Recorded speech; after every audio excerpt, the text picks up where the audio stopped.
여러분 안녕하세요. 최백은 TV의 최백은 교수입니다. 먼저 메리 크리스마스입니다. 지금 코로나로 많은 분들이 집콕을 하고 계시겠지만요. 또 한편에서는 또 최근에 우리가 이 막장 검찰 혹은 막장 법원들의 모습을 보면서 많은 분들이 지금 이제 속상해하고 있습니다. 아, 그렇지만 저는 우리가 이렇게 최근에 커다란 희생을 치르고 많은 국민들이 소중한 또 사실도 깨닫고 있다고 생각을 하고 있습니다. 법은 국민을 위해 존재하지 않고 특권에 복무한다는 사실을 우리는 깨닫고 있습니다. 국민이 대한민국의 진짜 주인이 아니라는 사실을 확실히 알게 된 것입니다. 그동안 많은 국민들은 대한민국 주권이 국민에게 있다고 믿고 살아왔습니다. 그러나 그동안 국민이 대한민국의 주인이라는 것을 속으로 코웃음 쳐왔던 세력들이 있었습니다. 대한민국의 진짜 주인은 자신이라고 생각하는 이들입니다. 주권은 시험을 봐서 얻은 권력에게 있었습니다. 주권은 이들을 내세워서 자신들의 기득권과 특권을 확대 재생산해온 언론 권력과 돈을 가진 세습 권력에 있다는 것을 알게 되었습니다. 장막 뒤에 숨어있던 자신들이 진짜 주인이라고 커밍아웃 한 것입니다.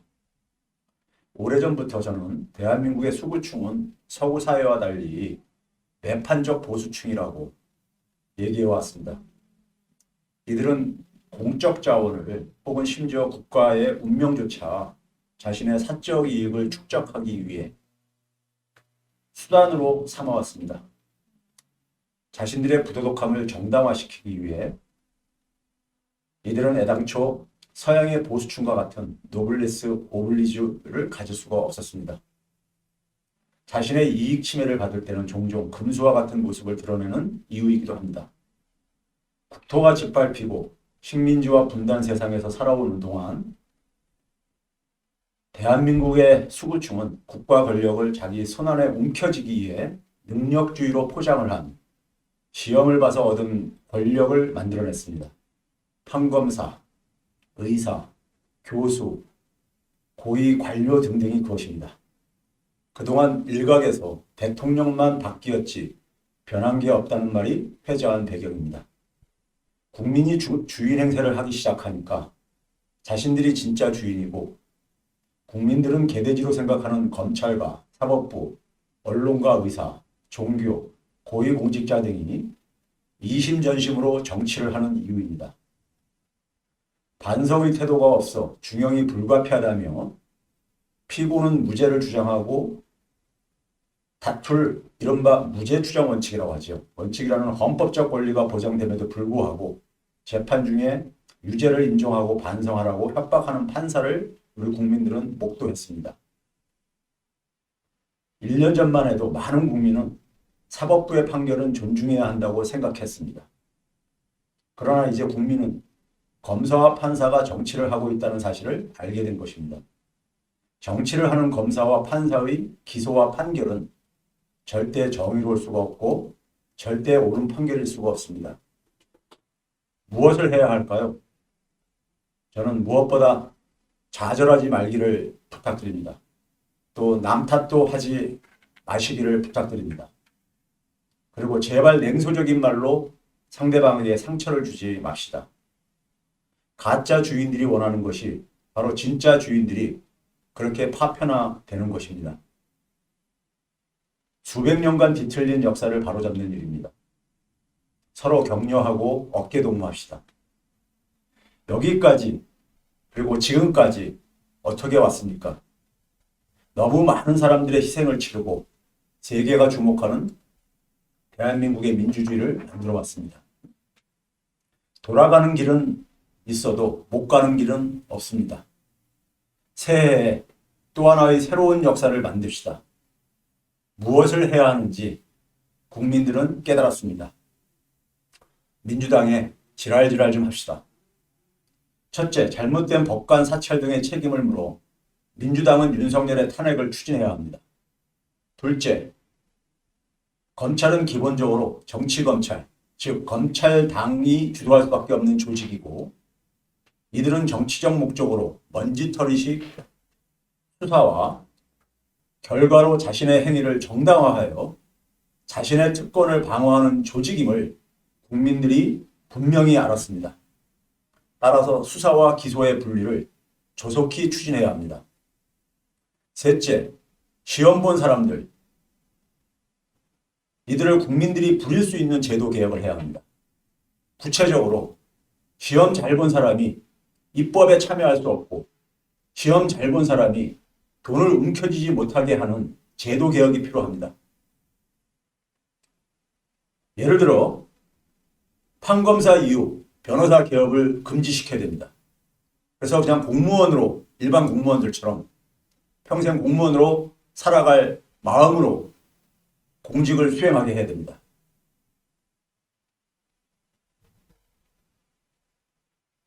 또한 판검사직을 일반 사회에 개방을 해야 됩니다. 특히 판검사직의 수장들, 왜 책임자들은 법학자나 아니면 변호사로 그러니까 오랜 경험을 쌓으신 분들이라든가 이런 사회로부터 그러니까는 충원을 해야 됩니다. 이를 위해서 제도 개혁이 필요합니다. 넷째, 수사 기록 공개, 조서 작성 때 영상 기록을 의무화시켜야 됩니다. 판결문 공개 등도 제도화시켜야 됩니다. 이런 많은 제도 개혁들을 민주당이 주도해 주기를 깨시민들이 좀 지랄지랄 좀 합시다. 깨시민들의 역할이 중요합니다. 역사는 항상 민초들이 발전시켜 왔습니다. 1년 전 서초동, 여의도 등에서 깨시민의 힘으로 공수처법을 통과시켰습니다. 그 여세를 몰아 K방역을 만들어내고 4.15 총선 승리도 만들어냈습니다. 다시 깨시민이 일어서야 합니다. 앞에 열거한 제도 개혁을 민주당에 촉구합시다. 그 연장선에서 K방역의 기적을 다시 만들어내고 내년 4월 보궐선거의 승리를 다시 만들어냅시다. 이상은 최백은TV에서 보내는 성탄 메시지였습니다. 자, 지금부터 제가 최백은TV를 시작을 본격적으로 할 텐데요. 한 달 동안 최백은TV를 좀 쉬게 되었습니다. 그 이유는 아시는 분들은 아시겠지만은 시민들이 이번에도 최백은 경제연구소를 만들어 주셨습니다. 좀 더 체계적으로 연구를 해달라는 이러한 부탁을 받고 최백은 경제연구소를 최근에 설립을 하게 됐고, 그러다 보니까 최백은 TV하고 통합을 하기 위해서 좀 기술적으로 좀 준비 시간이 필요했습니다. 그동안 기다려주신 분들에게 감사의 말씀을 드리고요. 조금 더 나은 모습으로 여러분들을 앞으로 찾아뵐 수 있을 것 같습니다.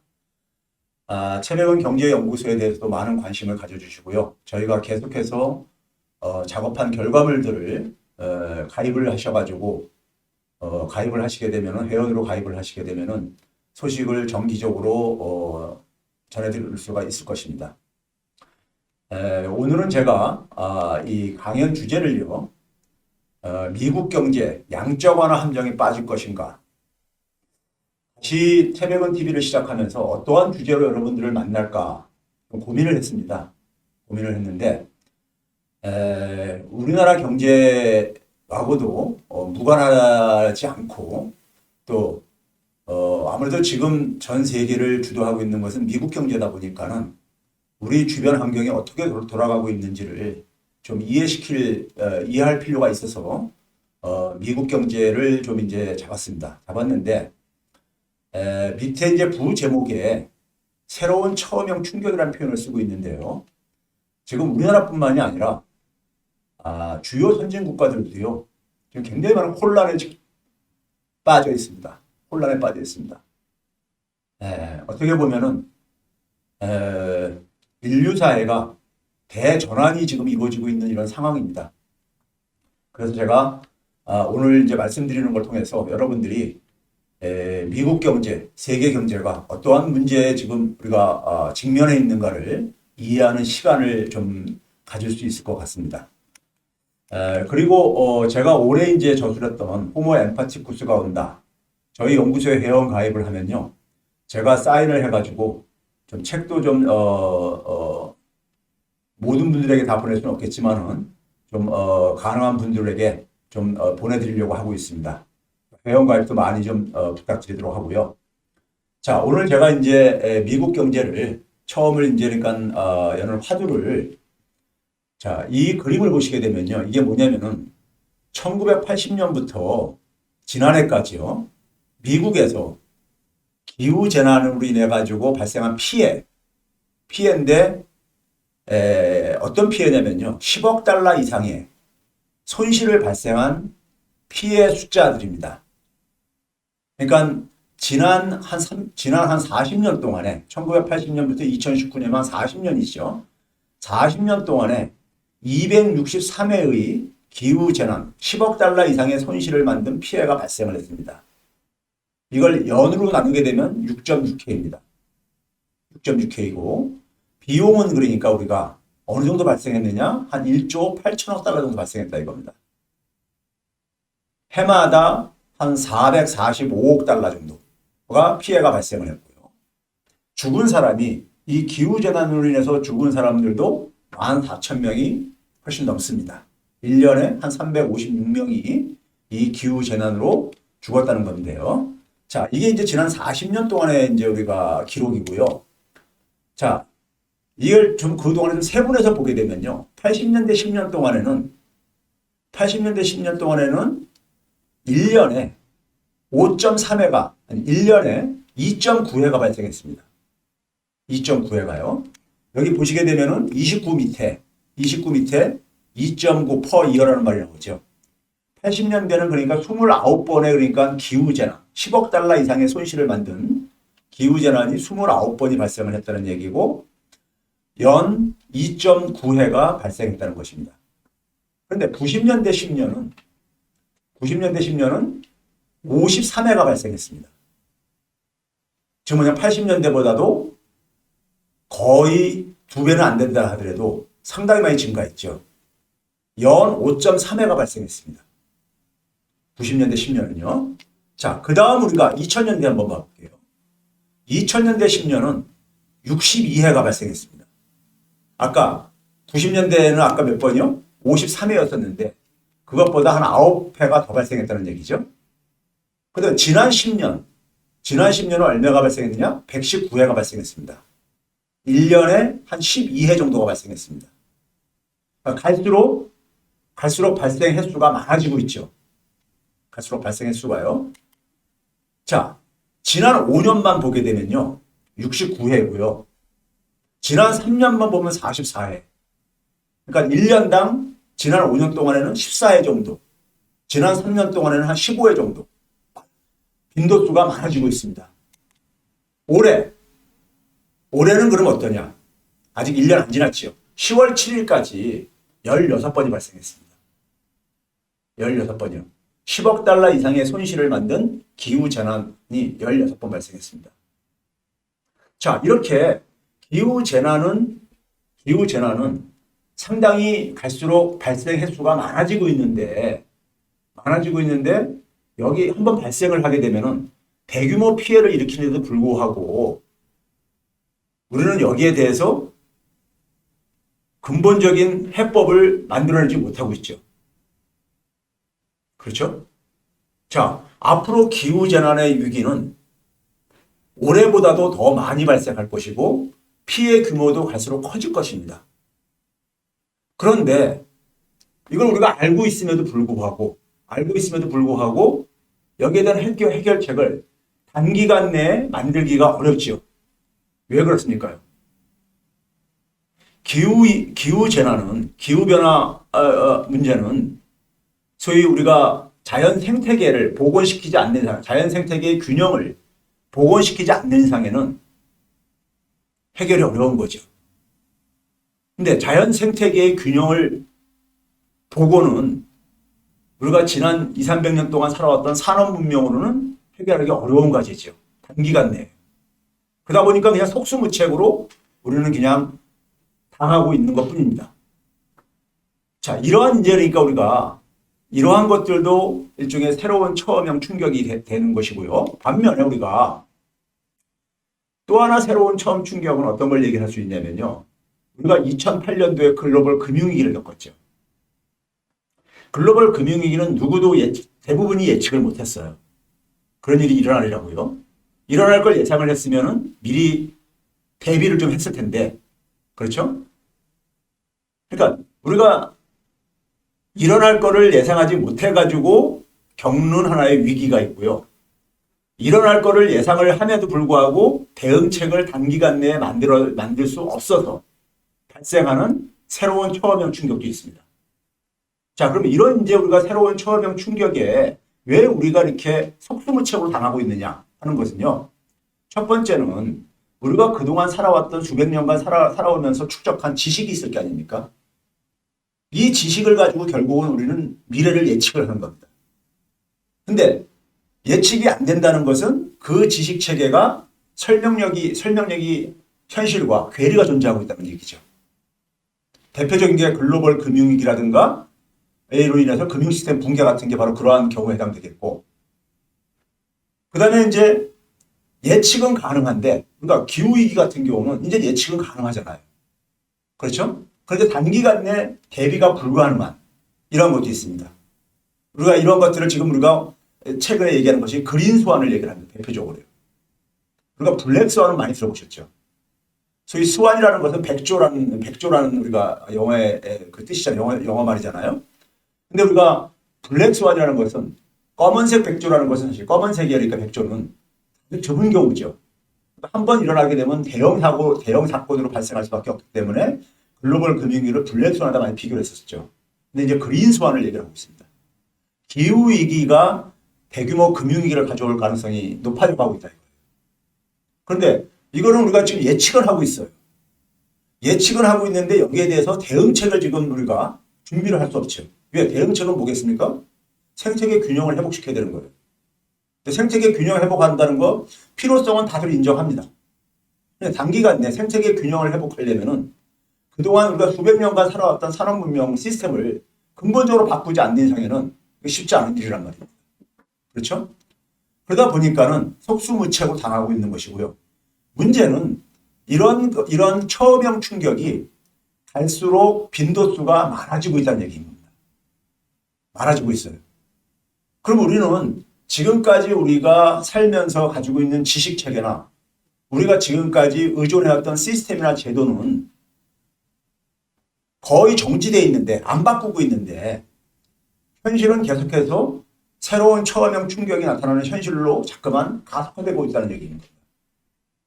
여기에 다른 나라는 차치하고 우리라는 것은 가게일 수도 있고 기업일 수도 있고 국가일 수도 있고 여기에 대비하고 있는가? 저는요. 적어도 다음 민주정부는 이런 글로벌 커다란 추세의 변화에 대해서 인식도 해야 되고 대응책도 마련해야 됩니다. 사실 많이 가진 사람이나 많이 배운 사람들은요. 자기 살 길들을 다 대비들을 하고 있습니다. 그런데 대부분 일반 서민들은 이런 새로운 초험형 충격이 나타나게 되면 속수무책으로 당합니다. 그 피해를 최소화시키려면 결국 국가의 역할이 필요한 것이고 국가는 결국 어떤 지도자를 갖고 있냐에 따라서 그 피해를 최소화시킬 수 있는 것입니다. 그런 점에서 다음 지도자는 적어도 이 문제에 대해서 깊은 통찰력을 갖고 있어야 된다고 저는 생각하는 사람입니다. 자, 그래서 제가 이제 미국 경제가 지금 겪고 있는 문제가 새로운 초험형 충격이라는 점에서 제가 오늘 접근하려고 하고 있습니다. 자, 미국 경제는 두 차례 2000년대 이후에 새로운 초험형 충격을 겪었습니다. 한 번은 뭐냐면 글로벌 금융위기 때 2008년도에요. 아까 얘기했듯이 누구도 대부분이 예측을 하지 못한 일이 있었기 때문에 새로운 초험형 충격입니다. 과거에 경험해보지 못했었던 대규모 어떤 사건이 발생을 했던 거예요. 그 다음에 이번에 코로나로 인한 또 충격이요. 자, 이 충격에 대해서 미국은 어떻게 대응을 했는가? 미국이 갖고 있는 힘은 뭐죠? 여러 가지 힘이 있지만은 가장 대표적인 힘은 달러를 찍어낼 수 있는 힘. 또 하나는 군사력, 이러한 것들입니다. 자, 달러를 찍어내가지고 글로벌 금융위기 때요. 달러를 엄청 찍어냈죠. 자, 이 그림에 보시게 되면은 금융위기 이전에는 미국 GDP 대비 한 6%가 채 안 됐습니다. 연준이 찍어낸 돈이요. 이 연준의 부채라고 합니다. 그런데 금융위기를 겪으면서 한 6년 동안에 GDP 대비 한 26% 수준까지 찍어낸 거예요. 돈을 많이 찍어냈죠. 거의 그러니까 4배 이상으로 찍어낸 겁니다. GDP 대비로도 보더라도요. 찍어냈는데 이 돈을 찍어내는 것으로 사실 해결할 수 있는 문제는 아닙니다. 뒤에서 보여드리겠지만요. 근데 올해 이제 우리가 코로나 팬데믹 우리가 재난을 당했죠. 그걸 당하고 나서 또 어떻게 대응을 했느냐? 많은 기업들이 그러니까 쓰러지고 막 그러다 보니까는 연준이 또 돈을 대규모로 찍어냈습니다. 얼마나 찍어냈냐면요. 이번에 찍어낸 규모는 찍어내놓고 보니까는 GDP 대비 35%까지 찍어냈습니다. GDP 대비 30%가 특별한 의미를 갖고 있습니다. 오늘 제가 이제 여러분들에게 말씀드리려고 하는 GDP 대비 35%에 지금 육박하고 있는데 그동안에 연준이 찍어낸 돈 규모가 한 6조 한 5천억 달러 되는 거예요. 금융위기 전에 미국의 연준이 찍어낸 돈은 한 8,700억 달러로 수십 년간 거의 변하지 않았었습니다. 근데 두 번의 새로운 처음형 충격을 당하고 나서 그거에 거의 몇 배요? 9배 정도를 찍어낸 겁니다.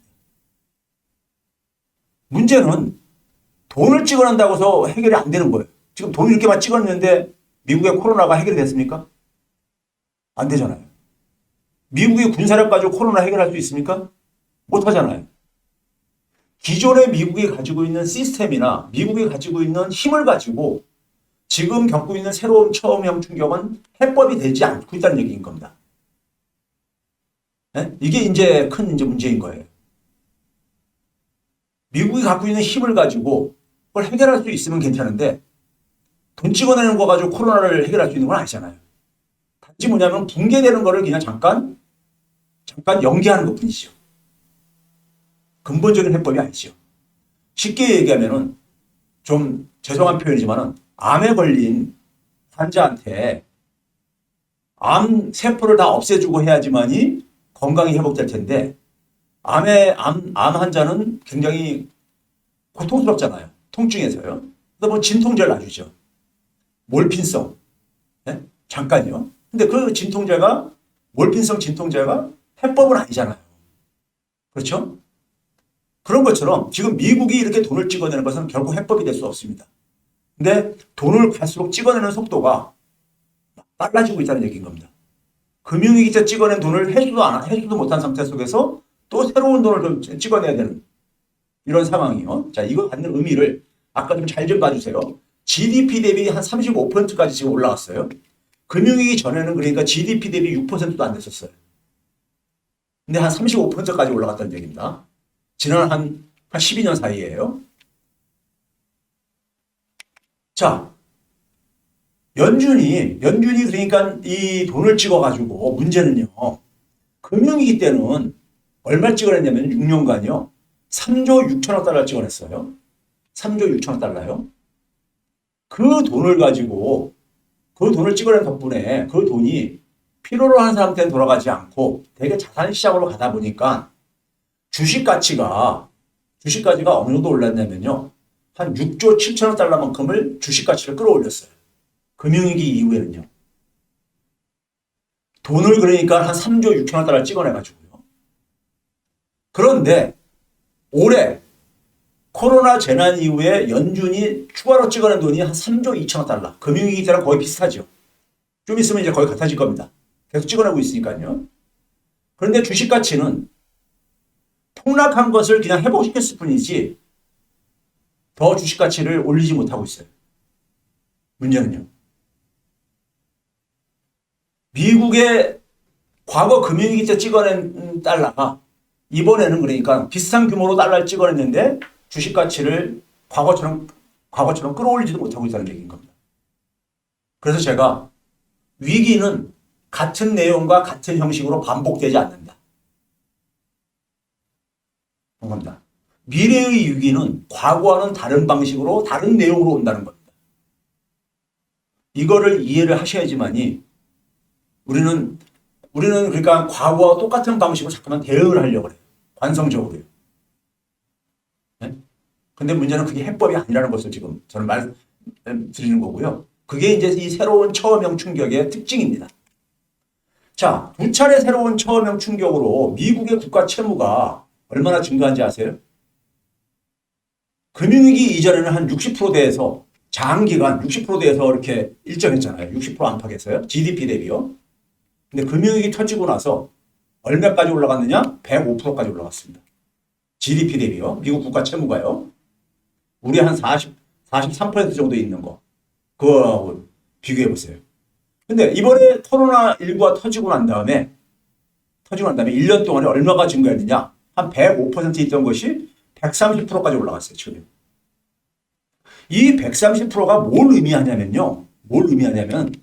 자, 이거 봐보세요. 이게 미국이 독립했을 때부터 지금까지 미국의 국가 채무 비율입니다. 미국 전체 역사 속에서요. 네? 그런데 미국 전체 역사 속에서 국가 채무 비율이 가장 높았던 때가 1946년 2차 세계대전이 끝나고 난 다음이었어요. 그때 얼마였었느냐? 한 119% 정도 있었습니다. 2차 세계대전 전쟁을 치르려다 보니까 엄청난 그러니까는 돈을 썼지요. 그래서 급격하게 증가하잖아요. 근데 그때를 지금 넘어선 겁니다. 130%라는 것은 그때보다 10%포인트 이상이 더 올라갔다는 얘기입니다. 미국 국가 채무가요. 근데 바이든 정부에서 더 올라갈 수밖에 없습니다. 돈을 더 투입하겠다고 하고 있으니까요. 자, 왜 이렇게 돈을 찍어내면도 불구하고 달러를 찍어내가지고 해결을 못하냐 하는 것은요. 우리가 화폐 유통 속도라는 게 있습니다. 돈이라는 것은 우리가 흔히 그런 말 하죠. 돈은 돌아야 된다고. 돈은 돌아야지만이 제 역할을 할 수 있다는 얘기 하잖아요. 근데 이 돈이 얼마나 잘 도느냐를 보여주는 게 화폐 유통 속도라는 겁니다. 10,000원짜리 한 장이 한 해 동안에 몇 번의 순환을 했느냐, 결제를 했느냐. 이게 화폐 유통 속도예요. 그런데 2000년 이후에 화폐 유통 속도가 계속 떨어지고 있잖아요. 돈이 안 돌고 있다는 얘기인가. 돈이 필요로 하는 사람들, 서민들한테 돈이 안 간다는 얘기예요. 그러니까 돈을 아무리 찍어내도 그러니까 경제 체질은 갈수록 저질이 되고 있는 겁니다. 주로 주식시장이나 부동산 시장으로 갔었어요. 금융위기 이후에는요. 근데 그거조차도 이번에 코로나 이후에는 안 가고 있다는 얘기입니다. 안 가고 있다는 얘기예요. 자, 그럼 우리가 미국의 이런 식의 대응에 선배가 있습니다. 사실 미국의 이 선배가 일본입니다. 미국이 지금 제로금리 하고 있죠. 양적 완화, 돈을 계속 찍어대고 있죠. 이거의 대선배가 일본입니다. 일본을 먼저 보게 되면은 미국의 앞날을 좀 우리가 가늠할 수가 있습니다. 미국은요, 1991년에 부동산 시장이 붕괴되기 시작하면서부터 잃어버린 10년이 오죠. 그래서 99년 2월 달에 이미 제로금리가 갔었습니다. 선진국가 중에서 가장 먼저 제로금리로 간 나라입니다. 그리고 2001년 3월 달부터 양적 완화를 시작했습니다. 양적 완화라는 건 뭔지 알죠? 중앙은행에서 새 돈을 프린터해가지고 계속 공급하는 겁니다. 네? 그리고 아베가 집권을, 그러고 나서도 경제가 회복이 안 됩니다. 잃어버린 20년이 돼버리죠. 그러고 나서 아베가 집권을 합니다. 아베가 집권하고 나서 양적 이 완화는 새로운 차원에 진입합니다. 소위 양적 질적 완화라고 해가지고 이 내용은 뒤에서 설명드릴게요. 거기다가 마이너스 금리까지 도입했죠. 일본은 지금도 2016년 이후에 마이너스 금리입니다. 즉 뭐냐면 돈을 엄청 퍼붓고 있는 거예요. 이 함정에서 일본은 절대 못 빠져나옵니다. 제가 볼 때는. 절대라는 표현은 좀 과도한 거고 빠져나오기 쉽지 않습니다. 자, 그 이유를 일본이 돈 찍어낸 거 한번 봐보세요. 일본이 90년대 말만 해도 GDP 한 14%였었어요. 아베가 집권할 무렵에 얼마였었느냐? GDP의 한 33%였었습니다. 아까 미국이 얼마였었죠? 최근에요? 35%. 아베 집권했을 때 수준을 넘어선 겁니다. 30%가 이게 굉장히 중요한 의미를 갖고 있어요.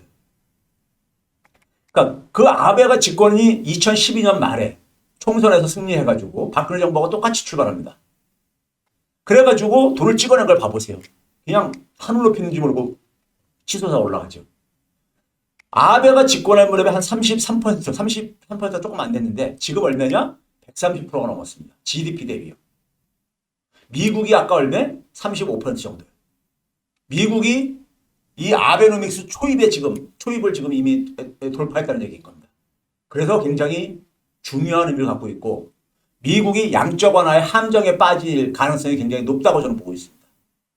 즉 일본처럼 계속해서 통화를 이렇게 찍어내도 경제가 살아나지 않는 이게 이제 양적 완화의 함정입니다.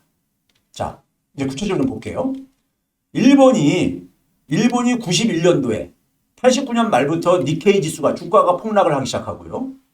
91년에는 부동산 시장이 붕괴되기 시작합니다. 일본도 국가 부채가 그 당시까지만 해도 한 60%대 초에서 안정적으로 유지가 됐었어요. 근데 90년대 잃어버린 10년 지나면서 얼마까지 증가해요? 그 2배가 넘는 135%까지 증가합니다. 국가 채무가요. 그러고 나서도 돈을 그렇게 퍼부었는데도 경제가 안 살아났죠. 그 또 돈을 계속 퍼부어가지고 잃어버린 20년이 됐을 무렵에 얼마까지 올라가요? 229%까지 올라갑니다. 국가 채무 비율이. 즉 잃어버린 10년 때에 보다 한 100%포인트가 증가하잖아요. 그렇죠? 그 상태에서 또 돈을 계속 찍어댔는데 이번에 코로나를 겪으면서 266% GDP 대비요. 엄청난 거죠. 중앙은행은 GDP 대비 한 135% 찍어내고 1.3배 정도 찍어내고 국가 채무는 2.7배 정도 되는 전무후무한 역사 속에서 인류 역사 속에서요. 이렇게 돈을 퍼부어대고 있는 거예요. 자, 일본의 잃어버린 10년의 원인을 보게 되면요. 한 대개 4가지 요인이 작용을 합니다. 일본도 제조업 중심의 경제 구조예요. 근데 제조업의 역할이 70년대 73, 4년부터 약화되기 시작합니다. 일자리가 제조업에서 안 만들어지기 시작해요. 거기다가 뭐냐면은 미국이 금융화를 추진하면서 금융시장 자유화가 진전되면서 일본식 금융 시스템이 약화되기 시작합니다. 거기다가 당시의 글로벌 불균형, 미국이 일본한테 무역 흑자 줄이라고 압박이 들어오면서 앵고 사태가 일어나면서요. 이런 3가지 충격에 대해서 일본이 산업을 재편해야 되는데 즉 제조업 말고 다른 산업을 키우는 이런 걸 해야 되는데 그것보다 돈을 푸는 방식으로 대응을 합니다. 돈을 푸는 방식은요. 일시적으로 일종의 진통제와 비슷한 거예요. 돈을 풀어서 해결할 수 있다면 어느 나라는 돈을 찍어내가지고 돈 풀어서 해결하죠. 돈만 풀어가지고 해결되는 거 아닙니다. 돈은 그러니까 임시 방편이고 특히 그거를 뭐냐면 체질을 강화하는 쪽으로 사용을 해야 됩니다. 근데 그것보다도 대개 그러니까 기업들 수명을 연장시켜주기 위해서 일본 엔화 가치를 떨어뜨리기 위해서 인위적으로 이렇게 하다 보면요. 경제 체질은 강화가 안 되고 오히려 뭐냐? 그 돈들이 자산시장으로 들어갑니다. 주식시장이나 부동산 시장으로 들어가요. 그래서 일본이 80년대에 부동산과 주식시장이 굉장히 폭등을 하죠. 과열을 빚죠. 그게 폭등하다가 뒤늦게 금리를 올리니까는 그게 붕괴돼 버린 겁니다. 붕괴되면서 잃어버린 10년이 온 거예요. 근데 그 잃어버린 10년이 오면서 구조조정을 해야 되는데 산업 재편을 해야 되는데 계속 돈을 지원하는 방식으로 합니다. 시간이 지나면 살아나겠지 해가지고. 그리고 주로 정부가 그 퍼부은 돈을 삽질 프로젝트로 합니다. 삽질 프로젝트 하게 되면 우리 이명박 정부 때 많이 썼던 거잖아요. 근데 이거 한국에서 만든 용어 아닙니다.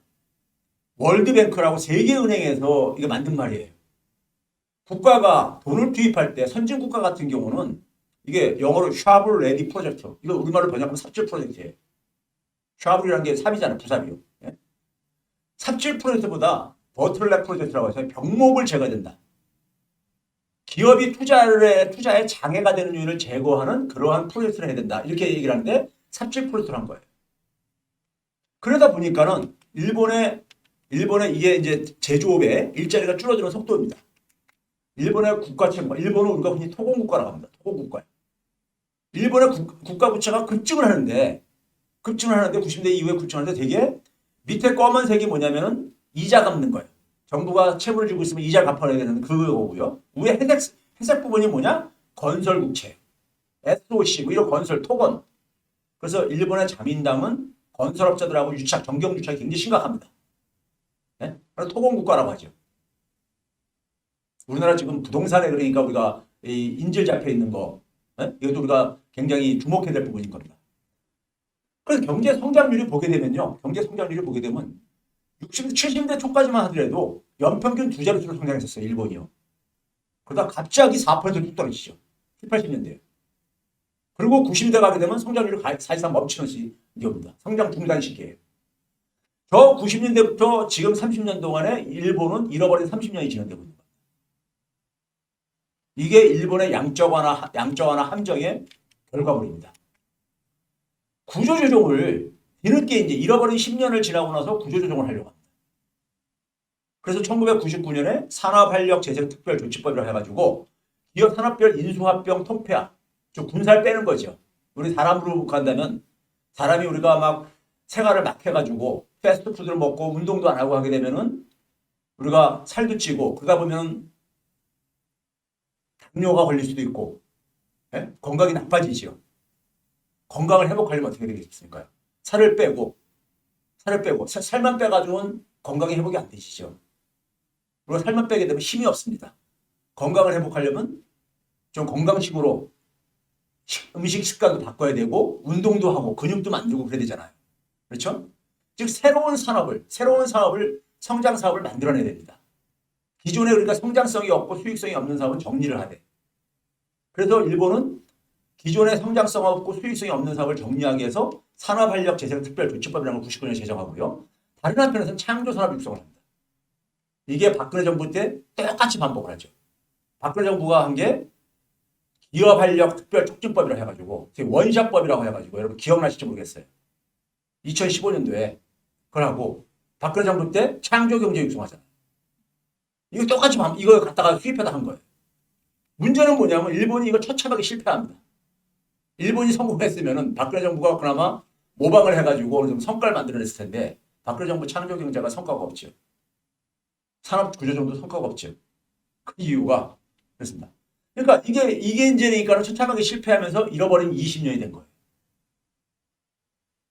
거기다가 2011년도에 후쿠시마 원전 사태가 터지죠.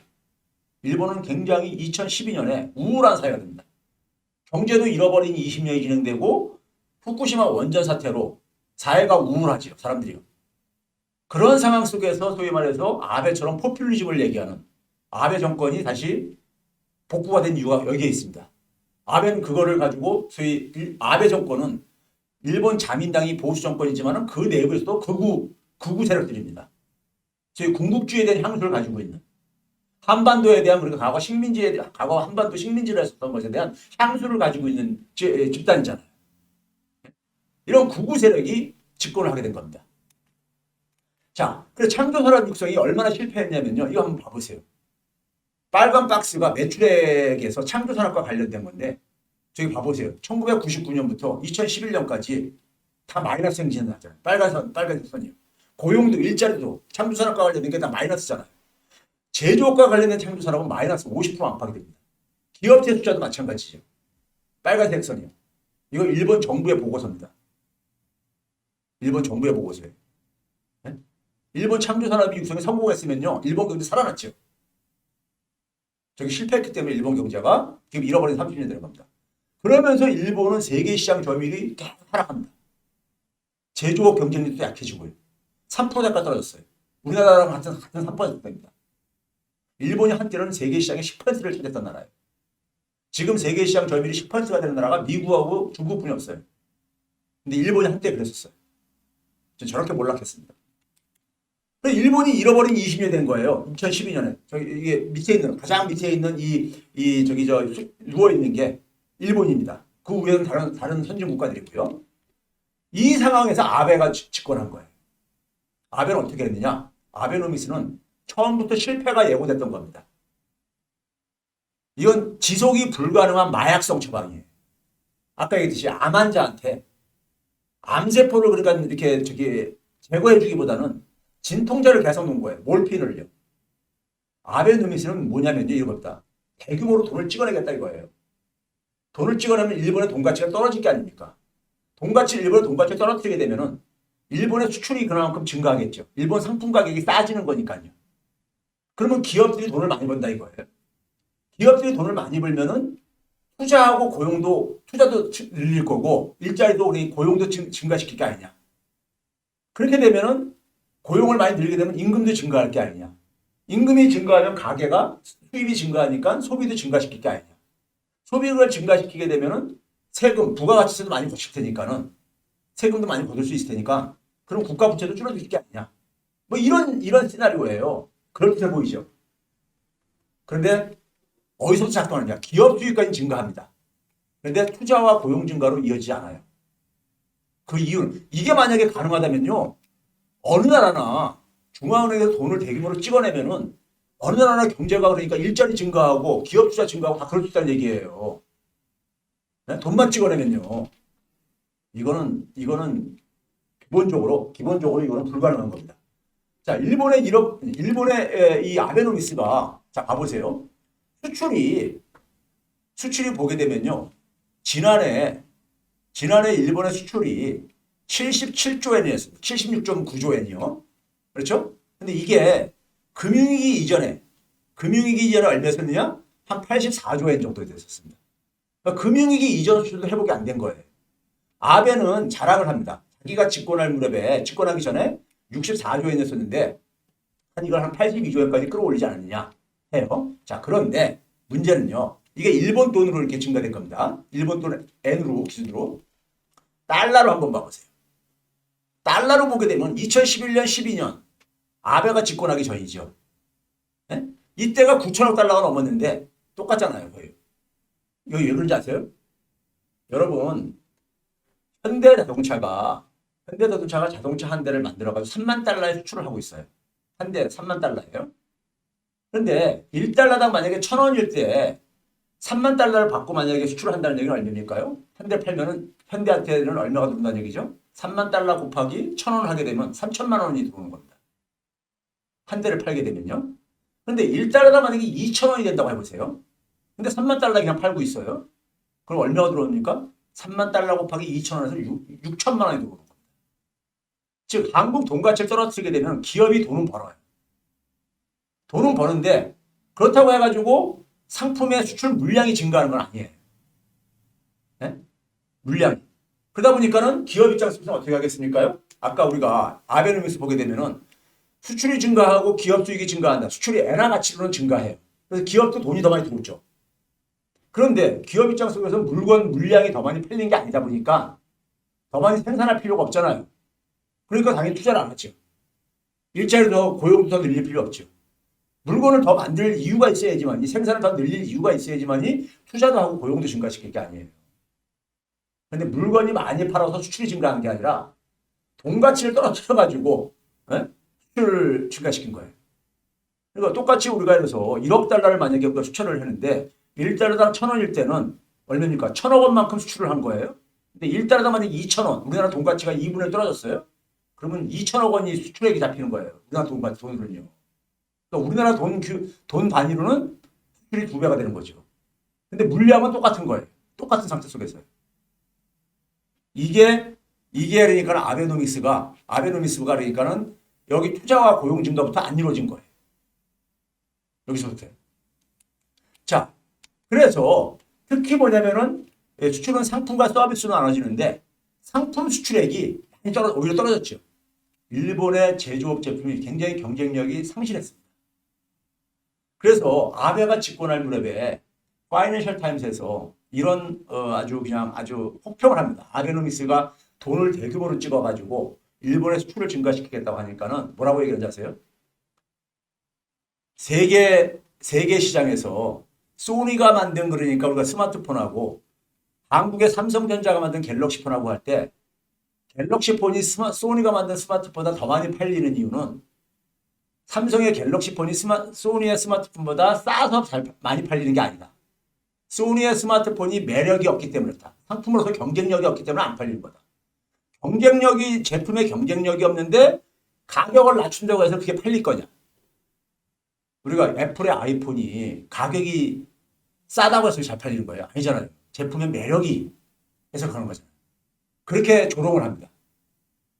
당시에 그러니까 해외하고 국내에서 저 같은 경우는 아베노미스가 실패할 거라는 것을 정확히 알았어요. 근데 일부 이제 우리나라 보수 언론들에서는 아베노미스 막 칭찬하고 그랬는데 결과를 한번 봐보세요. 자, 일본에 우리가 이게 소매 판매액입니다. 지난 30년간에. 자, 여기 보시게 되면요. 91년도에 부동산 시장에 거품이 꺼졌을 때 2015년을 100으로 했을 때 한 111 정도, 110.7이었었죠. 110.7이요. 그런데 올해 9월 달에 얼마입니까요?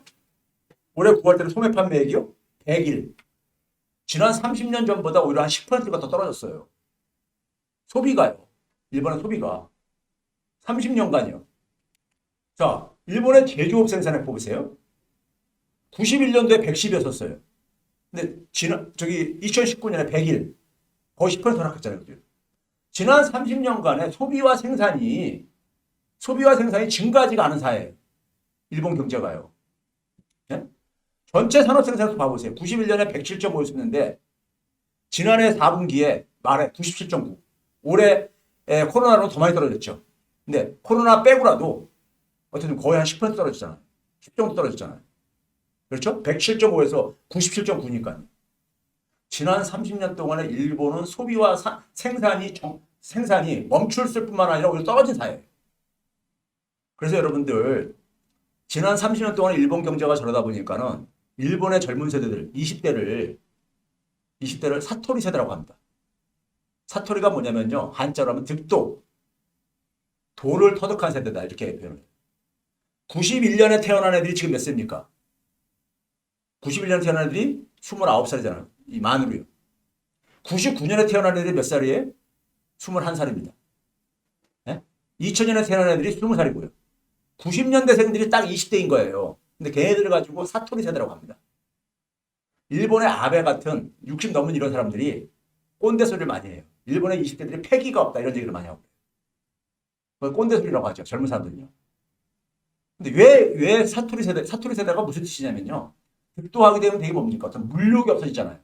어떤 욕심이 없어진 걸 되게 돈을 터득한 사람들 되게 물욕이 없어졌다고 하잖아요. 거기에 비유한 건데 지금 뭐냐면 욕심이 별로 없다 이거예요. 그러니까요. 근데 왜 욕심이 없겠습니까? 젊은 사람들이요. 네? 왜 야망이 없겠어요? 이 20대들, 일본의 20대들은 태어날 때부터 지금까지 한 번도 경제가 변화한 걸 못 본 거예요. 이게 한 5년 정도 이게만 경제가 멈춰 있다면은 그래도 희망을 갖습니다. 앞으로 좀 낮을 거를 대해서. 근데 태어날 때부터 지금까지 그러니까 변화가 없어. 그러면 앞으로 변화할 가능성도 별로 없다고 보는 게 가죠. 변화할 가능성이 없는데 거기에 대해서 어떤 야망을 갖고 자꾸만 이렇게 해보세요. 근데 그게 실현이 안 돼. 그럼 희망 고문입니다. 오히려 더. 그렇죠? 그래서 오히려 뭐냐면 거기에 적응하며 살려고 그러죠. 적응하며 살려고 합니다. 네? 그러니까 일본 경제가 저렇게 지금 이렇게 저건 기성세대가 저렇게 만들어 놓고 나서 젊은 사람들한테 야망을 안 갖는다. 네? 도전 정신이 없다. 뭐 이런 식으로 구화가 앉았으니까. 네? 그게 꼰대 소리일 수밖에 없죠. 그렇죠? 자, 일본이 그래가지고 지금 팬데믹을 맞아가지고요. 일본이 아베가 자기가 GDP를 한 60조 엔 정도 끌어올렸다고 얘기를 하고 있는 거예요. 근데 이 60조 엔을 끌어올리기 위해서 일본이 그러니까는 이 돈을 얼마 찍어냈냐면요. 491조 엔을 찍어냈습니다. 그냥 491조 엔을 찍어가지고 국민들한테 나눠주면요. 491조 엔 소득이 증가할 텐데 491조에 한 7분의 1뿐이 안 되는 7분의 1, 8분의 1뿐이 안 되는 한 60조 엔만 증가시킨 거예요. 그러니까 이거는 별로 효율적인 방법이 아닌 거죠. 거기다가 이번에 코로나로 인해 가지고 95년 수도 돌아갔어요. 일본의 GDP가 95년 수도 돌아갔다니까요. 그러니까 그동안에 아베가 돈 찍어내고 다 물거품이 돼버린 거예요. 네? 자, 이런 상태인 겁니다. 거기다가 일본이요. 얼마나 엽기적이냐면은 이게 뭐냐면요. 제목에 이렇게 돼 있죠. 일본은행이 일본의 중앙은행, 우리나라는 한국은행에 해당되는 겁니다. 주식시장에서 가장 큰 손이 일본은행입니다. 네? 원래 일본의 주식시장에서 가장 큰 손이 누구냐면은 우리나라 같은 경우는 뭐가 있냐면 연금공단도 많이 주식이나 채권 투자하잖아요. 그 연금공단이 우리나라도 굉장히 규모가 큽니다. 운영하는 돈 규모가요. 근데 일본의 정부 연기금 투자 펀드라고 GPIF라고 있어요. 이게 전 세계에서 가장 큰 저 펀드 규모예요. 얘네들이 그러니까 주식시장에 투자하는 규모를 초월했어 이미. 일본은행이 중앙은행이. 이 밑에 있는 그래프가 뭐냐면요. 일본은행이 2011년부터 주식을 매입을 하기 시작하는데 특히 아베가 집권한 2013년부터 봐보세요. 주식 매입이 급증하죠. 중앙은행이 돈을 찍어내가지고 주식을 사가지고 주가를 끌어올리는 나라예요. 여러분 한국은행에서 돈을 찍어가지고 삼성전자 주식을 매입을 해가지고 삼성전자 주가가 끌어올렸다고 한번 생각을 해보세요. 그런 주가 상승이 무슨 의미가 있겠어요? 주가 상승은 기본적으로 기업이 돈을 많이 벌어가지고 투자자들이 저 기업에 대해서 높이 평가를 해가지고 투자를 했을 때 그게 가치가 올라가야 되는 게 정상인 거잖아요. 근데 중앙은행에서 돈을 프린트해가지고 주식을 사가지고 주가를 끌어올린다는 게 이게 제정신이 나라냐고 이게요. 네? 그렇죠? 이렇게 일본 경제가 망가졌습니다. 미국의 연준이 올해 주식 매입을 시도를 한때 검토를 했었어요. 네? 제가 지금 미국이 일본 쫓아가는 조짐이 보이니까요. 그럼 우리가 미국이 지금 두 차례 새로운 처음형 충격을 겪었어요. 자, 일본을 우리가 쭉 봤어요. 일본이 양적 하나가 일본 경제를 구원 투수가 될 수 없었다는 걸 우리가 봤습니다. 근데 미국이 이미 두 차례 새로운 처음 충격을 받으면서 GDP 대비 한 6%도 안 되던 규모가 GDP 대비 35%에 육박해가고 있다 이거예요. 연준이 돈 찍어낸 규모가요. 빠른 속도로 증가하고 있다 이거예요. 두 차례 겪으면서요. 근데 앞으로 새로운 처음형 충격이 안 온다? 그럼 보장이 어디 있어요? 새로운 처음 충격이 올 때마다 어떻게 되겠습니까? 연준은 금융시장 붕괴되는 거 막고 기업들 붕괴되는 거 막으려고 또 새 돈을 찍어낼 게 아닙니까? 네? 그렇죠? 그러다 보면은 미국 경제도 자 문제는 뭐냐면요. 자 금리를 제로금리로 해놓고 돈을 계속 찍어내는 게 우리가 소위 말해서 암환자가 고통스럽게 병실에 누워있는데 아프다 그러니까는 계속 몰핀형 진통제를 안 주고 있어요. 그럼 어떻게 되겠습니까? 그냥 계속 침대에 누워있는데 혈관하게 되면 어떻게 됩니까? 우리가 전문적으로 운동한 사람들도요. 한 6개월 침대에 누워있으면은 근육이 다 이게 다 줄어들어 버려요. 체질이 약화되는 거죠. 돈을 이렇게 찍어내면요. 굉장히 나쁜 점이 하나 있습니다. 나쁜 점이 뭐냐면은 자, 우리가 3%면요. 은행 금리가 3%면은 기업이 3%로 돈을 빌려가지고 3% 이상 수익을 내야 됩니다. 그래야지 이자 갚고 자기가 남는 돈이 있는 거잖아요.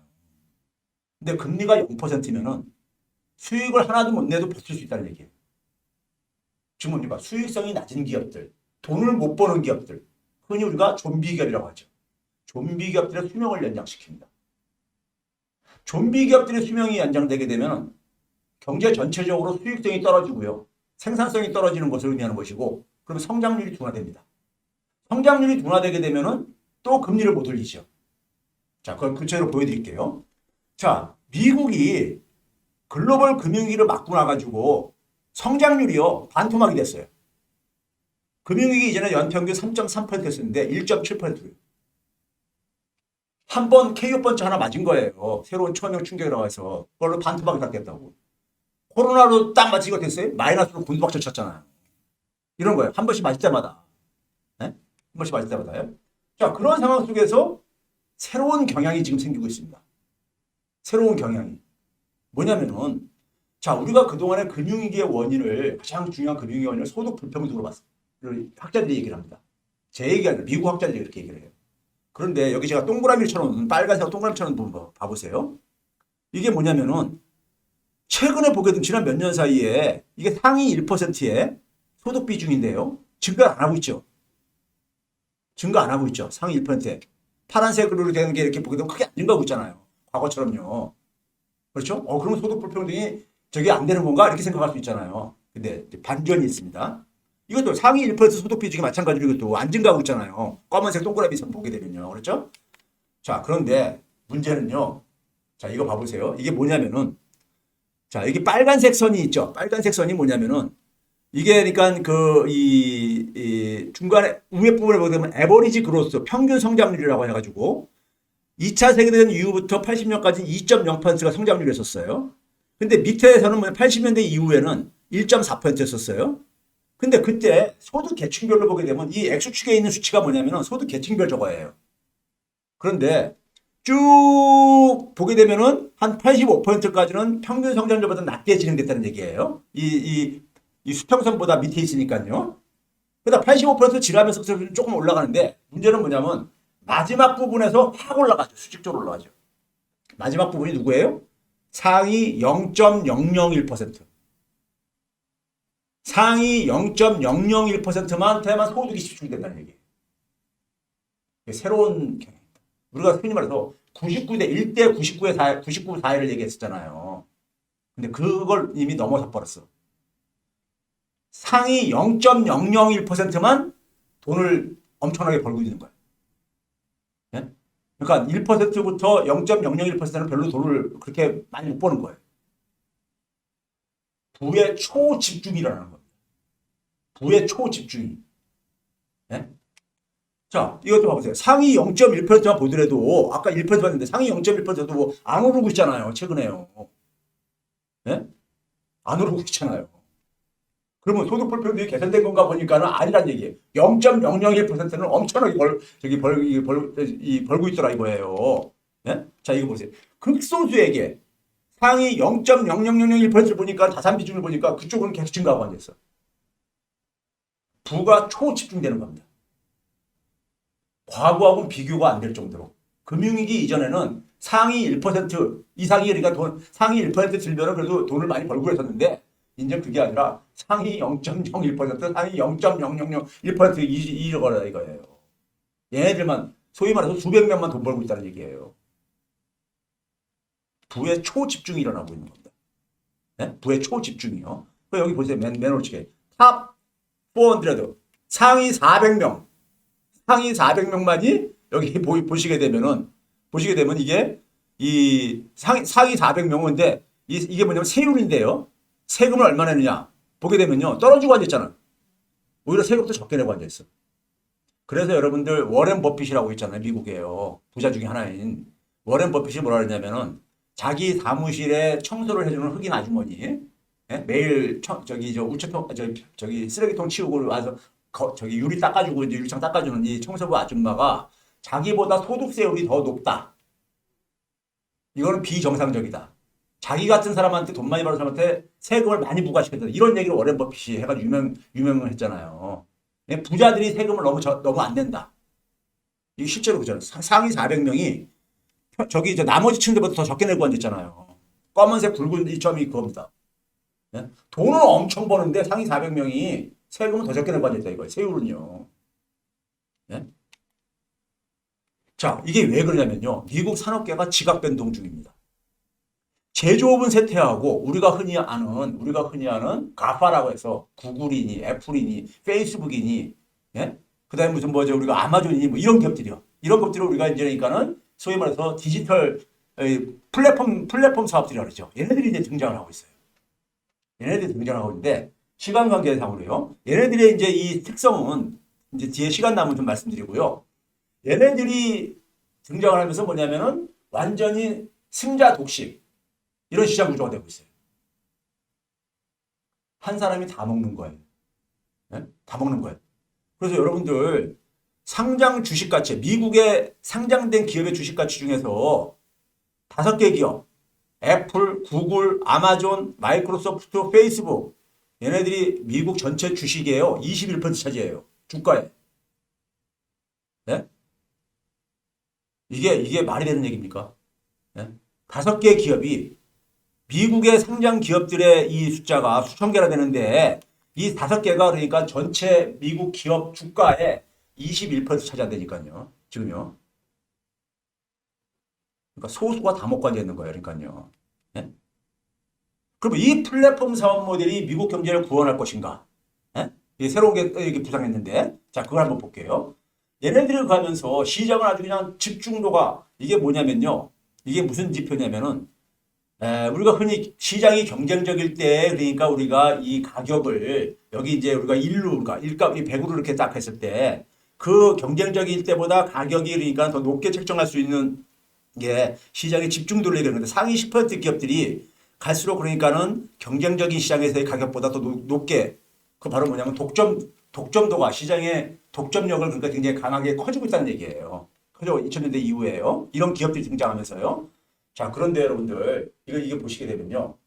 구글 구글 알파벳 하게 되면 여러분들 미국에 그러니까 우리가 21세기를 상징하는 대표적인 기업 중에 하나잖아요. 그렇죠? 얘네들이 보게 되면 이게 뭐냐면요. 매출액 대비 영업이익률입니다. 매출액 대비 영업이익률은요. 수익성을 나타내는 대표적인 지표예요. 근데 2016년 6월 30일 2분기를 딱 정점으로 해가지고 36%를 기록하고 떨어지고 있잖아요. 미국의 대표적인 혁신 기업인 구글이 알파벳이 수익률이 계속 수익성이 떨어지고 있어요. 2010년 이후에요. 네? 자, 그 다음에 애플 봐보세요.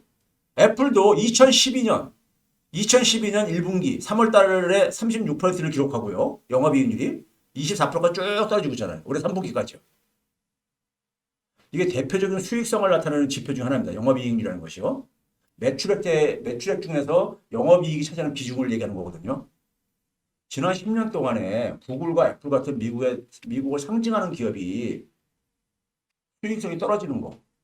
이걸 어떻게 이해를 하냐. 자, 그런데 애플이요. 애플이 현금이 많은 기업으로 유명하거든요. 애플이 현금이 많은 기업으로요. 근데 애플이 2013년 경만 하더라도 14%였었어요. 0.14라고 나오죠. 기업 부채가 굉장히 적은 규모였었어요. 근데 지금 최근에는 올해 130%로 한 10배 정도 증가했어요. 그럼 우리가 경제학 책이나 경영학 책에서는 기업이 돈을 많이 차입을 했다는 얘기는 차입을 해가지고 뭘 합니까? 투자를 목적으로 되게 차입을 하는 걸 알고 있잖아요. 기업은요.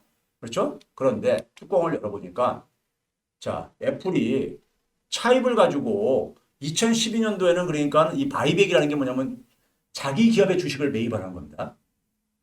삼성전자가 갖고 있는 돈과 삼성전자 주식을 이렇게 사들이는 것처럼요. 그걸 자사주 매입이라고 하죠.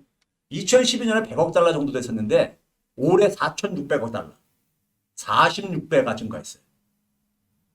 돈을 그러니까 은행에서 차입을 해가지고 아니면 회사채를 발행해서 차입을 하든 간에 차입을 해가지고 자기 기업 주식을 매입을 해요. 왜 이 짓을 하냐? 왜 이 짓을 하냐 이거죠. 자사주 매입하면 어떤 일이 일어나죠? 자기 기업의 주가가 올라갈 게 아닙니까? 기업의 주가가 올라오면 누가 좋죠? 투자자들. 특히 주주가 좋을 게 아닙니까? 예? 주주들이. 예? 주가가 올라가야 되거든요. 예? 그러니까 주주들은 신나는 거예요. 그러니까요. 근데 왜 차입을 해가지고 하느냐? 금리가 바닥이니까. 금리가 바닥이니까 차입 비용이 거의 안 들어가는 거예요. 여러분, 삼성전자가 차입하는 비용은 거의 여러분들 기준금리하고 거의 비슷해요. 지금 막 0.5%잖아요. 우리나라 기준금리가요. 네? 왜 신용도가 높다고 해가지고 애플 같은 경우도 거의 그러니까 제로금리 비슷한 데서 차입을 한다고. 그러니까 차입 비용이 거의 안 들어가는 거예요. 들어가도 많이 안 들어가는 거예요. 그거 가지고 주가 끌어올리는 것이 훨씬 더 그러니까는 수익이 난다 이거죠. 근데 문제는 돈 빌려다가 기업은 돈을 빌려다가 투자하는데 되게 써야지. 그걸 자기 주식 매입해서 주가 끌어올리게 해서 간다면은 일본 은행에 돈 찍어가지고 주식 매입하는 거랑 뭐가 틀린 거야 이거하고요. 네? 미국의 연준이 그러니까 경제 지원해주기 위해서 돈을 제로 금리를 유지하고 돈을 계속 퍼부어대고 했는데 그 돈을 빌려다가 자사주 매입하고 앉았으면은 중앙은행이 직접 매입 안 하는 것 뿐이지 뭐가 차이가 있는 거냐고요. 네? 더군다나 미국의 최고 기업 중에 하나인 기업이 이 짓을 하고 앉아 있다고요. 그러니 나머지 기업들은 어떻게 했습니까? 이거 미국 기업 전체 밑에 까만색이 뭐냐? 미국 기업들이 돈을 벌어가지고 돈 쓰는 것 중에서 까만색 기둥이 뭐냐면은 배당, 주주들한테 배당 나눠주는 거예요. 파란색이 뭐냐? 자사주 매입하는 거. 여기다 돈 쓰고 앉아 있는 거예요. 네? 그러니까 미래를 위해서 투자를 하기보다는 주로 주주들 그러니까 돈 나눠 그러니까 주식을 많이 갖고 있는 사람들은 자산이 급증할 수밖에 없죠. 그렇죠? 자, 이거 봐보세요. 이 빨간 선이 뭔지 아세요? S&P 500 지수입니다. 미국의 대표적인 주식 지수요. S&P 500 주가 지수예요. 지난해까지. 까만 선이 뭐냐? 자사주 매입 규모예요. 거기 같이 움직이잖아요. 네? 같이 움직이잖아. 그렇죠? 기업들이 차입을 해가지고 주식을 매입을 해서 주가를 끌어올리는 거나, 네? 일본 은행이 돈 찍어내가지고 주가를 끌어올리는 거나, 뭐가 차이가 있냐고요. 네? 자, 아까 얘기했듯이 돈을 그렇게 퍼부어대다 보니까는 아까 어떻게 됐어요? 좀비 기업이 증가하면서 수익성이 떨어지고 생산성이 떨어져요. 평균적으로요. 좀비 기업이 많으면 많을수록요. 그러니까 어떻게 됩니까? 금융위기 이후에 생산성 증가율이 반토막 났잖아요. 반토막 났어요. 2007년부터 2019년 사이에 금융위기 이전 2.7%, 1.3%를 반토막 났잖아요. 생산성이. 생산성이 증가해야지만이 성장률이 아까 성장률이 반토막 난 이유가 이거예요. 성장률이 반토막 난 이유. 생산성이 이렇게 증가가 떨어졌으니까. 그렇죠? 자, 이런 상황에서 바이든이 집권한 거예요. 바이든의 목표는 뭐냐면요. 빌드백 베러라고 해가지고 BBB 해가지고요. 더 나은 재건. 네? 네. 소위 오바마 시절로 복귀를 하겠다고 하는데 이 바이든이 예측을 있는 게 뭔지 아세요? 바이든은 미국 주류사회의 상징적인 인물입니다. 메인스트림이요. 바이든이 트럼프 시절을 뭐라고 정의했냐면요. 여기 이렇게 씁니다.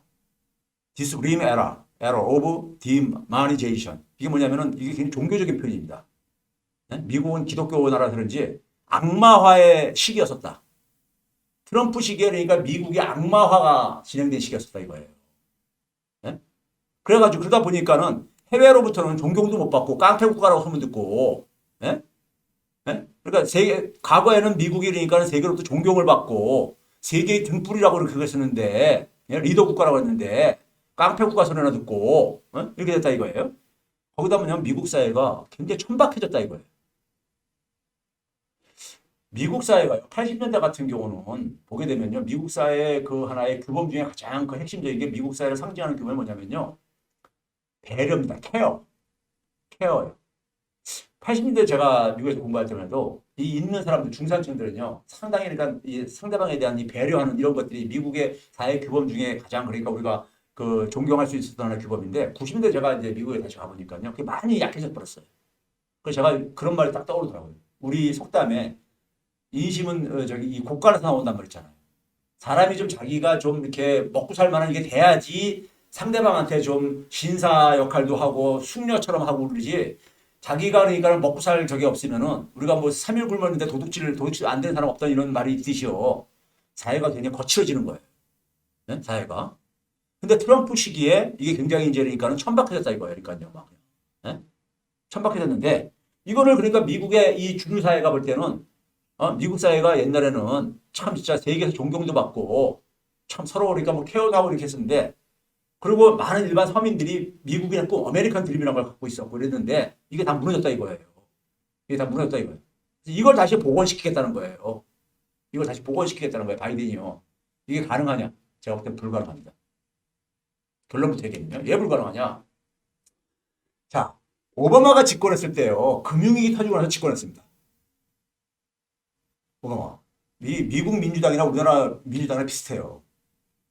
보수당이 이 경제 망쳐놨을 때 민주당이 들어와가지고 우리도 보게 되면 외환위기 때 김대중 정부 들어왔었죠. 연애 터지 나와가지고요. 그렇죠? 박근혜 정부 말기 때니까 경제가 그러니까 가계 소득 중에 90%가 후퇴하고 있었습니다. 2016년에. 그때 이제 문재인 정부 들어섰죠. 뭐 이런 거예요. 그러니까요. 근데 오바마 때는 뭐냐면 금융이 터진 상태 속에서 들어섰어요. 근데 지금 이제 뭐냐면 바이든은 코로나 재난 상태 속에서 집권하고 있어요. 근데 오바마 때가 더 안 좋아요. 상태가 지금. 상태가. 그러니까 뭐냐면은 오바마 때 집권할 때는 GDP가 한 1.8%가 후퇴했었어요. 금융위기로. 근데 지금은 얼마 올해는 200격에 3.5% 후퇴해서. 별로 안 좋죠? 훨씬 더요. 그 다음에 미국에서도요. 우리 이명박 박근혜 때 뭐냐면 이 감세 효과 해가지고 낙수 효과 뭐 이런 얘기 했잖아요. 미국에서는 똑같은 논쟁이 있었습니다. 트럼프가 세금을 엄청나게 기업들 인하시켜줬거든요. 근데 별로 효과가 없었다 해가지고 그래서 법인세를 다시 인상하겠다래요. 바이든이요. 인상하겠다는데 그 투자가 안 살아났다 이거예요. 그러니까요. 그래서 하는데 바이든이 법인세를 인상하는 게요. 자, 오바마 때를 그한다는 건데 이 오바마 때 얼마가 그냐면 35%였어요. 최고세율이 법인세가요. 맨 밑에 93년도부터 클린턴 때부터 똑같았었습니다. 근데 트럼프가 21%까지 내렸었어요. 21%까지. 근데 이걸 35%까지 복원하는 게 아니라 그 절반 수준인 28%까지 한번 올리겠다고 하고 있어요. 오바마 때의 절반 정도까지만 뿐이 못 올라가는 겁니다. 그런데 돈은 엄청 지금 써야 될 일이 많거든요. 네? 그 소득세율은 그냥 오바마 때 정도를 복원하고 저기 소득세율은 별로 안 내렸거든요. 트럼프가. 그래서 더 한다는 얘기인데 그 다음에 또 하나는 뭐냐면요. 이게 문재인 정부하고 비슷한 얘기 많이 합니다. 임금주도 성장을 얘기를 해요. 여기는요. 이게 우리나라 소득주 성장하고 같은 얘기입니다. 네? 그래서 뭐냐면은 최저임금이 미국이 지금 연방정부가 정한 최저임금이 7.25달러예요. 시간당이요. 근데 이거 15달러까지 자기 임기 내에 15달러까지 인상하겠다 이거예요. 거의 두 배잖아, 두 배요. 우리 문재인 정부가 2020년까지 1만 달러, 여기 아니죠. 1만 원 달성까지 했었잖아요. 근데 이렇게 하려면은 우리 지난 2년 동안에, 초기에 2년 동안에 막 16%, 막 10%막 이렇게 인상했었잖아요. 두 자릿수요. 그거 16%를 계속 5년간 해야 돼. 이 정도 하려면요. 이게 가능하겠는가? 이게 가능하겠는지. 그러니까 이게 문재인 정부가 굉장히 비싼 게 많습니다. 근데 왜 이렇게 하냐면요. 미국의 중산층이 몰락했습니다. 미국도요, 정치가 우리나라 못지않게 야당하고 여당이 거기도 이 대립하고 있는 거 보면요. 완전히 비슷합니다. 서로 자기들 얘기들만 해. 각자 얘기들만. 네? 미국이 우리가 민주주의, 뭐 타협자라고 대화자라고 이런 걸 지고 옛날 얘기고요. 그게 민주주의가 제대로 소통이 잘 되려면 중산층, 양극단의 목소리가 상당히 적어야 됩니다. 그러면 중산층이 두터워야 돼요. 중산층이요. 근데 미국 중산층이 옛날에 한 70년대만 62%였는데 이게 43%까지 이렇게 줄어들었습니다. 그래서 이걸 복원하기 위해서 바이든이 하는 게 뭐냐면 제조업 일자리를 509만 개를 만들겠다. 509만 개를. 500만 개를 지금 저기 이제 공약으로 내었죠. 제조업 일자리 500만 개 만들겠다고요. 그런데 이건 한마디로 환상입니다. 왜 환상이냐? 미국이 2000년 7월부터 지금까지 줄어든 게 한 509만 개가 줄어들었는데요. 오바마 8년 동안에 제조업 일자리가 몇 개가 증가했느냐? 한 90만 개 증가했습니다. 트럼프 4년 동안에 얼마나 증가했느냐? 한 50만 개 증가했습니다. 바이든에서 저희가 학자들이 미국에서 최대 76만 개. 이 코로나가 저희 끝나더라도 걸려서 복원되더라도 한 최대 76만 개 불과할 거라고 예상하고 있어요. 509만 개? 500만 개를 만든다? 이건 한마디로 그냥 레토릭입니다. 예? 그러면 제조업 일자리가 미국 중산층하고 많이 관련된 일자리들이에요. 미국은요, 여러분들이요, 남성 중심, 백인 남성 중심의 사회입니다. 근데 대부분 백인 남성들이, 서민들이 뭐냐면 고등학교 졸업자들이에요. 고졸자들이에요. 얘네들이 주로 제조업에 종사하는 애들. 근데 제조업 일자리가 한 500만 개 이상이 줄어든 거예요. 그동안에 2000년 이후에. 트럼프가 이걸 공략한 겁니다. 니네들 일자리를 다시 되찾아주겠다. 미국 백인 남성들, 서민 남성들이 엄청나게 상처를 받은 거예요. 네? 그래서 지도 이제 500만 개 만들겠다고 바이든도 했는데 이거는 제가 볼 때 환상이라 이거예요. 환상. 한마디로.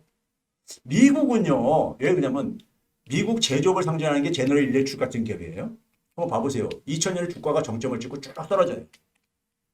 자, 거기다 뭐냐면 2017년 이후에 더 빨리 떨어져가지고 떨어지다가 2018년 6월 달에 다우에서 퇴출까지 당합니다. 제너럴 일렉트릭이요. 그리고 10달러 선가 떨어져가지고 회복이 안 되고 있어요. 회복이. 이게 봐보세요. 올해 제너럴 일렉트릭의 이 주가 추이예요. 12달러 정도였었는데 연초에 지금 10달러 선 정도에서 이렇게 가고 있습니다. 회복이 안 되죠. 미국 주가도 다 회복됐잖아요. 미국 제조업이 지금 이런 상황인 겁니다. 왜 그러냐? 제너럴 일렉트릭의 매출액이 1년에 한 560억 달러 이상이 줄어들었어요. 돈을 못 버니까 당연히 주가가 떨어지죠. 기업이. 수익성 계속 떨어지고 있어요. 미국 제조업은 경쟁력을 잃어버렸습니다. 미국 제조업은 이미요. 네? 그런데 제조업에서 일자리를 500만 개를 만들겠다? 이거는 기본적으로. 자, 그러면 이런 제조업이 일자리가 줄어드는 상황 속에서 새로운 일자리가 막 만들어져야 되는 거잖아요. 특히 젊은 사람들 일자리요. 젊은 사람들이 원하는 일자리는요, 우리나라랑 비슷합니다. 대기업 일자리나, 예? 구글이나 뭐 이런 기업들처럼요, 아니면은 소위 말해서 신기술과 관련된 창업기업들 이런 데입니다. 창업기업이 비중이 과거에 한 16%인데 8%까지 줄어들었고요. 기업 비중이 1년 미만 된 기업이요. 거기서 고용하는 일자리도 한 6%에서 20%로 미국이 우리가 창업의 롤 모델 국가로 알려 있잖아요. 미국도 창업이 잘 안 되는 나라입니다. 창업이 이렇게 위기에 있어요. 자, 그러다 보니까 이게 대학생 부채인데요. 한 4,500억 달러 있었던 것이 금융위 전에 지금 1조 7천억 달러를 돌파했습니다. 지금 미국 민주당에서 바이든한테 5만 달러 이내는 다 그러니까 탕감해줘라 이런 지금 빨리 촉구를 하고 있습니다. 네? 왜 그러냐? 미국은요 20대 때 부모로부터 독립해가지고 은행에서 대출 받아가지고 학자금 대출 받아서 공부하고 대학 졸업하고 나면 좋은 직장 잡아가지고 그걸 상환금 갚으면서 또 좀 이제 몇 년 하다 보면 또 이제 그걸로 또 새로운 대출 받아서 집도 사고 또 평생 갚아가면서 이렇게 사는 겁니다. 근데 학자금 대출을 못 갚고 있어. 부채가 쌓이고 있잖아요. 왜? 젊은 사람들한테 좋은 일자리가 안 나오는 거예요. 1인당 부채가 한 4만 달러 돼요. 그러니까 5만 달러 이하는 그러니까 이게 평균인데 5만 달러 이하 다 탕감해 주라 이런 얘기를 지금 이제 민주당의 상원 원내대표인 척 슈머 같은 경우가 지금 막 촉구하고 있죠. 왜 그런지 아세요? 바이든이 정권 잡는데 이번에 1등 공신 중에 하나가 청년층이었었어요. 지난번 그러니까는 2016년 선거 때는 젊은 층들이 선거에 투표에 참여를 안 했었어요. 근데 이번에는 적극적으로 참여를 했어요. 흑인들하고 저 젊은 층들이요. 그래서 이제 청구를 하는 거예요. 네? 청구를 하는 겁니다. 자, 미국 사회가 어떤 상태냐면 이게 뭐냐면요. X축이 부모의 가구 소득입니다. Y축이 뭐냐? 평균 자녀의 가구 소득이에요. 부모 가구 소득이 높을수록 자녀 가구 소득도 같이 움직이잖아요. 부의 대물림이 일어나고 있답니다. 부의 대물림이. 그러니까 우리나라 헬조선이라고 그러죠. 미국도 마찬가지예요. 헬 USA입니다. 네? 헬 USA. 지금 뭐냐면 아메리칸 드림이라는 게 뭡니까? 자기만 열심히 하면은 사다리가 존재한다는 거예요. 신분 이동이 그러니까요.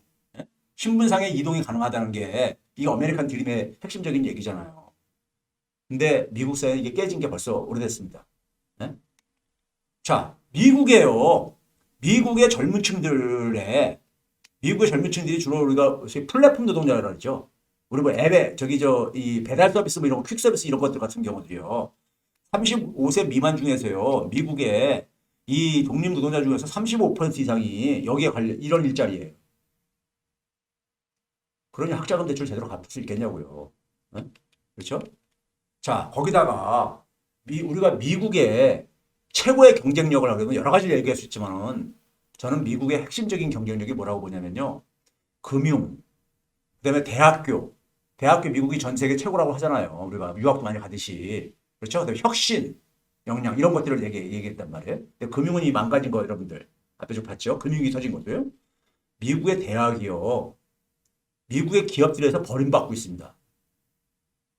이게 지금 언제 기사냐면 2018년 기사인데 그 전부터 사실 났어요. 여기 미국의 유수한 기업들이죠. 애플, IBM, 구글 이런 기업들이 더 이상 대학 학위를 요구하지 않는다는 얘기예요. 대학교 졸업해도 별로 쓸모가 없더라 이거예요. 채용해봤다.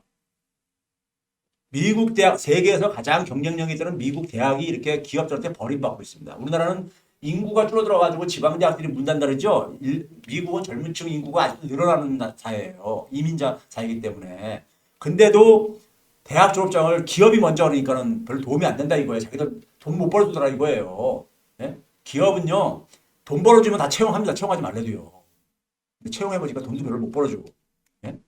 그래서 구글 같은 경우는요, 자체 프로그램을 운영을 해요. 6개월짜리 자체 프로그램을 운영해가지고 그걸 이수하면은 자기 기업에 그러니까는 지원할 자격을 줘요. 대학 졸업장은 요구도 안 하고 그 필요 서류에도 없어요. 네? 미국의 미래를 가는 것은 미국의 교육이고 미국의 대학 교육이잖아요. 경쟁력은요. 미국 대학이 이렇게 이게 뭐냐? 미국 대학이 과거 산업사회 때 만들어진 대학 그 제도인데 그게 지금 미국의 소위 말해서 21세기에 등장한 이런 디지털 생태계에 필요한 이 교육에 별로 도움이 안 된다는 거예요. 네? 자, 이런 상태. 시간이 이제 거의 다 돼가지고요. 미국의 최고의 경쟁력, 혁신 경쟁력, 대학교 경쟁력, 금융 경쟁력, 달러 찍어낼 수 있는 이런 것들이 지금 미국 경제를 어떻게 지금 하고 있는 걸 한번 쭉 우리가 지금 봤습니다. 그러면서 두 차례 처음형 충격으로 GDP 대비 한 35%까지 연준의 부채가 증가했어요. 앞으로 세 번째 처음형 충격이 나타나면 얼마까지 증가할 것 같아요? 네? 거의 한 50% 육박할 겁니다. 네? 뭐 이런 식으로 그러니까 결국 보면 돈을 찍어내가지고 돈을 찍어낸다는 게 뭐라 그랬어요? 몰핀형 진통제죠. 일단 위기를 넘기자. 네? 아까 우리가 초기에 제가 얘기한 게 미국의 연준이 돈을 계속 찍어대고 있는데, 네? 미국의 연준이 돈을 계속 찍어대고 있는데 그 돈을 찍어내는 규모가 돈을 찍어내면은 그게 이제 그러니까 좀 미국 경제를 회복시키는 데 도움이 돼야 되는데 제가 처음에 이제 얘기한 걸 다시 돌아가 볼게요. 자, 이게 미국의 연준의 그러니까 우리가 돈 찍어낸 규모의 변화입니다. 금융위기 이전에 6%도 안 됐었어요. 5.9%요. 금융위기 터지고 나서 25%를 돌파했었어요. 코로나 터지고 나니까는 35%에 육박하고 있어요. 당분간은 좀 증가할 겁니다. 그렇죠? 세 번째 새로운 처음형 충격이 안 나타나는 법이 어디냐 이거예요.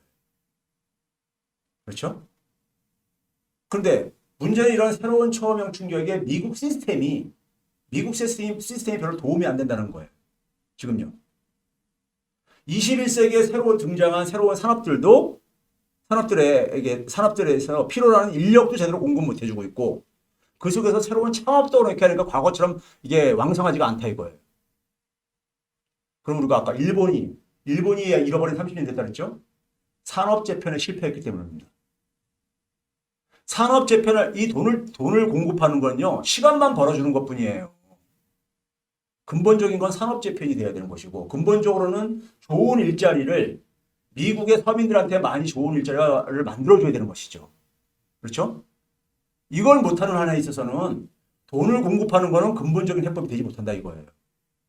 시간만 벌어주는 것뿐이지. 예? 거기다가 체질은 조금 약해질 수가 있다 이거죠. 그런 점에서 미국의 경제가 우리가 일본이 아베노미스 때부터 오히려 그 돈 찍어낸 것이 일본 경제의 체력을 갈수록 더 약화시켰어요. 돈 찍어내는 게 우리가 장점만 있다고 안 그랬잖아요. 좀비 기업을 증가시키고 예? 생산성을 떨어뜨리고 그래서 미국이 여러분들 코로나 사태 터지기 전에 2019년도에 이미 금리를 3차례 내렸어요. 3차례 내렸었다고. 2.5%까지 올렸다가 3차례 내렸었잖아요. 2019년에. 왜 내린지 아세요? 그때는 코로나 충격이 있기 전이에요. 근데 왜 내린지 아세요? 예? 금리를 올리니까는 좀비 기업들이 아우성 친 거예요. 자, 해가 뜨게 되면 좀비들이 막 죽는다고 아우성 치듯이요. 금리가 높아지니까는 돈 차입한 비용이 올라갈 게 아닙니까? 예? 여러분들 미국의 좀비 기업들을 왜 정리 못하는지 아세요? 일본이 90년대 정리 못한 거랑 똑같아요. 좀비 기업이 있으면 우리가 경제학 교과서에 뭐냐면 구조조정을 해야 된다 그래요. 근데 구조조정하게 되면 우리 뭐가 떠오릅니까? 사람들 정리해야 되는 거잖아. 정리해고요. 근데 미국의 좀비 기업에 고용되어 있는 일자리가 몇 개인지 아세요? 220만 개입니다. 220만 개 적지 않은 거죠. 아무리 미국이라 해도 그 인구가 많은 나라라도요. 네? 그러니까 그러려면은 이 220만 개의 일자리를 그러니까는 다른 데로 그러니까 우리가 이동시킬 수 있는 출구가 있어야 되는 거예요. 출구가. 네? 새로운 창업이 많이 만들어지던 아니면 새로운 어떤 산업이 만들어져야지만 그걸로 이동해 갈 게 아닙니까? 그게 없으면요. 그거 정리 못해요. 220만 개의 일자리가 없어지게 되면요. 사회적인 문제가 돼버리거든요. 일본이 그래서 못한 거예요. 네? 그렇죠? 그런 점에서 그거는 돈만 찍어낸다고 되는 게 아니라 이거예요. 돈 찍어내니까 어떻게 했어요? 타이페가 자사주 매입이나 하고 앉아있고. 네? 더군다나 플랫폼 기업들은요. 과거 기업들과 달리 많은 사람들이 필요치가 않아요. 네? 과거 제조업은 기업의 그러니까 가치가 크면 클수록 고용 규모도 같이 비례했는데 수십만 명씩 고용했는데 여러분들 구글 같은 경우 10만 명 안팎뿐이 안 됩니다. 고용 규모가요. 네? 그러다 보니까는 갈수록 부는 초집중이 돼가고 앉아있고 새로운 일자리를 만드는 산업은 그러니까 안 만들어지고 있고 이런 거대한 지금 전환기에 함정에 지금 빠져 있는 거예요. 어떻게 보면요. 거기다가 그 미국의 구원투수로 등장한 플랫폼 기업들도 2010년대 이후에 혁신을 못 만들어내고 있습니다. 혁신을 못 만들어내고 있어요. 구글, 애플 이런 기업들이요. 예? 여러분들 애플의 혁신도 스티브 잡스 시절에 좀 나왔죠. 그게 잘 안 나오고 있습니다. 예? 구글도 마찬가지고.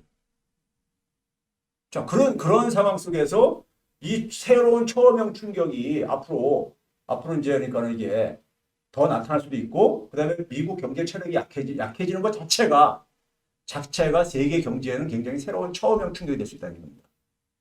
미국 경제는 세계 경제를 끌고 가는 엔진이잖아요. 미국 경제가 일본 경제처럼 만약에 저렇게 에, 만약에 극단적으로 표현해서 좀비처럼 된다면요, 세계 경제는 엄청나게 사실 그 충격이 올 수밖에 없습니다. 네? 이제 그런 점에서 그러니까 우리가 미국의 이 연준의 지금 우리가 이 자산 규모, 부채 규모의 우리가 추이는 굉장히 중요한 것이고, 다음 정부는요, 세계 경제의 이러한 글로벌 경제의 지금 이 흐름에 대해서 이해를 전제로 해서 국가 전략을 짜야 되는 것이고요. 저는 그래서 에, 우리나라의 정치 지도자들한테도 글로벌 그 마인드가 글로벌 변화에 대한 인식이 굉장히 중요하다. 여기에 대해서 이런 것이 어떻게 우리한테 충격으로 올 것인가에 대해서 우리는 대비를 해야 되는 겁니다. 대비를 해야 되는 거죠. 그렇죠? 자, 이제 그런 점에서 미국의 이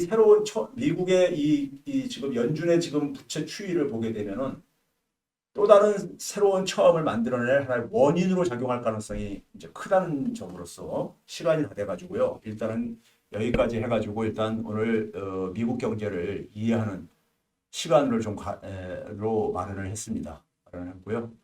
오늘은 여기까지 하고요. 다음번에는 또 이제 일부 그 구독자께서 문재인 정부의 경제 성과를 한번 정리해 달라고 하는 이제 이런 요청도 있고 그러던데 한번 생각을 해보겠습니다. 어떤 부분이 가장 필요할지에 대해서는요. 오늘 이제 우리가 다시 최백은 TV를 다시 복구를 하면서 다시 여러분들을 만나서 굉장히 반가웠고 저도 굉장히 설레었습니다. 설레는 시간을 가졌는데 어떻게 마음에 드셨는지 만족을 느꼈는지 모르겠습니다. 지금 상당히 마음들도 심란하시고 어려운 시간이지만은 건강들 하시고요. 그리고 방역에 같이 마찬가지로 협조를 해주셔가지고 이 어려운 고비를 이겨낼 수 있었으면 좋겠고요. 연말 연초에 여러분들 오늘 아직 시간이 좀 남았지만 메리 크리스마스 하시고 또 새해니까는 복 많이 받으시고요. 가정에 평화가 가득하기를 기원하겠습니다. 감사합니다.